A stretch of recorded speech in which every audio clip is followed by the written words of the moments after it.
Now, for the first of two views on the Trump-Xi meeting, we turn to former U.S. Ambassador to China, Nicholas Burns, a diplomat with decades of experience. Under Republican and Democratic administrations, Burns served as envoy during the Biden administration and left his post earlier this year. Mr. Ambassador, welcome back to the NewsHour. Thank you, Jeff. So this new Trump-Xi truce, what's really being gained here and what's still unresolved beneath the surface? Well, you might picture President Trump and President Xi as two boxers in a ring, and they're circling each other, and they're punching and counterpunching. That's the last 6 months. They don't entirely trust each other. In fact, there's not much trust at all. And, the match didn't end today. I think you're right, Jeff, to call this a truce in a long-running trade war. And I think this trade war is going to continue well into 2026 because there are fundamental differences on both sides of the competition. Well, let's talk about Xi, because inside China, Xi has consolidated extraordinary power, as you well know. But what kind of pressure is he facing that might have pushed him to step back from confrontation?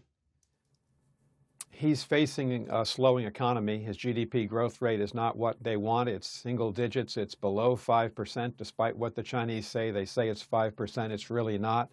Massive youth unemployment, a property bust that has 80 million empty apartments. The entire population of Germany could fit inside them. And a lack of confidence, I think, in the direction of the economy. He also needs access to the U.S. market because China has an export and manufacturer-driven economy. So, the United States has some leverage here, and President Trump has used that leverage, but China has leverage too, because, they are manufacturing products well below the cost of production. They can do a lot of harm to our economy. I think they were two positive deliverables today for the United States that President Trump was able to deliver. First, Xi Jinping needs to help us on fentanyl.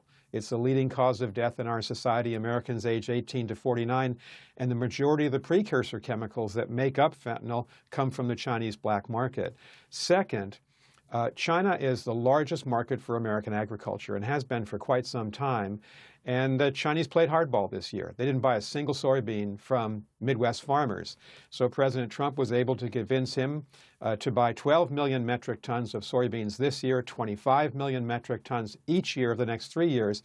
That's going to be of enormous help to our farmers. But here's the question, Jeff. The Chinese shouldn't have been withholding cooperation on fentanyl. President Biden raised that vigorously at 2 summit meetings with President Xi. As ambassador, I worked that problem and tried to push the Chinese.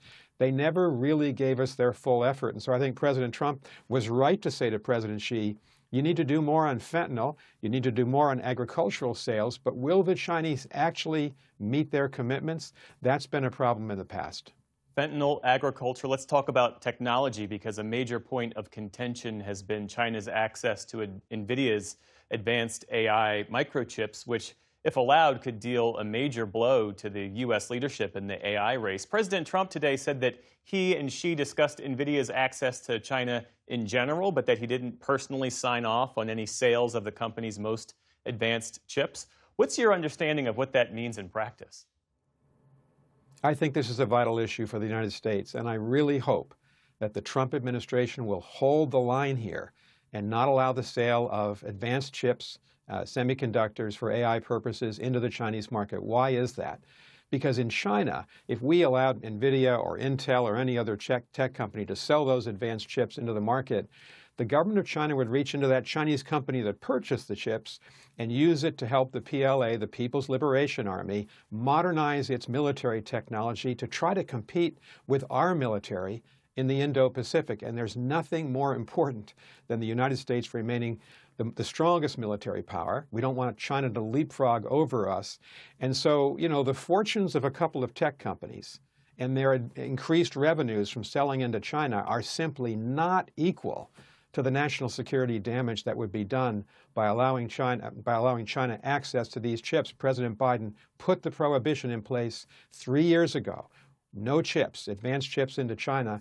I really hope President Trump will hold a line here against these companies that want access, and it's understandable, but it's not in our national security interest. Holding the line, what benchmarks should the administration use to judge whether this truce is actually working or whether it's time to change course?